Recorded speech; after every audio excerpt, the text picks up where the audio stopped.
we overcome our limitations?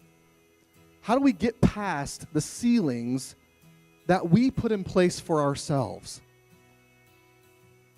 This building has a ceiling. Someone else put it there, right? You didn't necessarily put it there.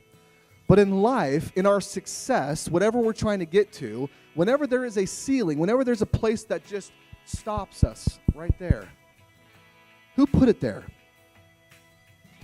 We did. Well, let's talk about that for a second. I want you to think about a time where you experienced what you would consider extreme failure. Why do we beat ourselves up when we fail?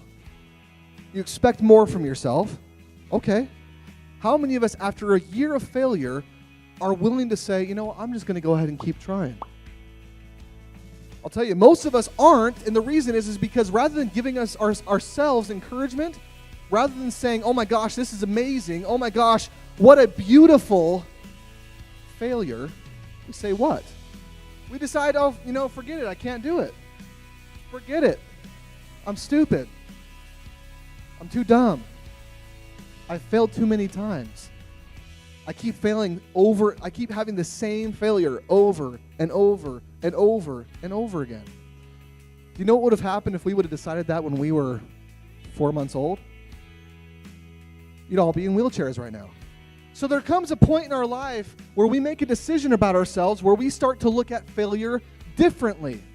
So I want you to think about the first time where you made a decision about yourself, where you had a failure, or you had a bad experience. Something happened in your life where you decided, okay, this is what I'm going to decide about myself. This is what I'm going to put in my, I'm going to file that one away. Right? I'm going to put it into my mind. I'm going to file that away somewhere deep in back there. I'll act like I forget it, but it'll be what drives the rest of my life. It'll be the platform from which I make every decision. When do we get to create a better experience out of that? How could I turn that into something positive? We've already been talking about this, right? We know that it's going to happen. You are going to come up to roadblocks that you don't know how to overcome, and you will fall down. But I want to change your vocabulary a little bit, if I can, okay? So we will. This is the timeline. We've got past events. Hopefully you can see that okay. We've got future events. And then, of course, we've got right now, present moment. Things that are happening right this second. The second it's done, it's now the past.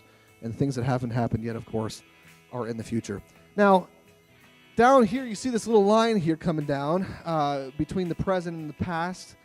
That line I'm going to call past failures.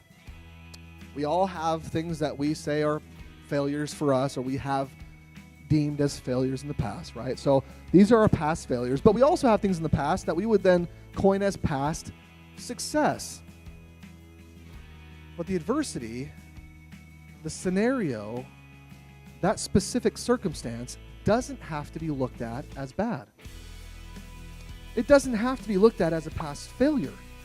I can take it and look at it as a past success or a past learning experience. Because what I believe is that whatever it is that we're experiencing, whenever we fall, if we will look at it as not a failure, but as a learning experience and truly seek to learn what it is that we can learn from it, then it will help us to improve. And this is the kicker, really. This is really what it all comes down to.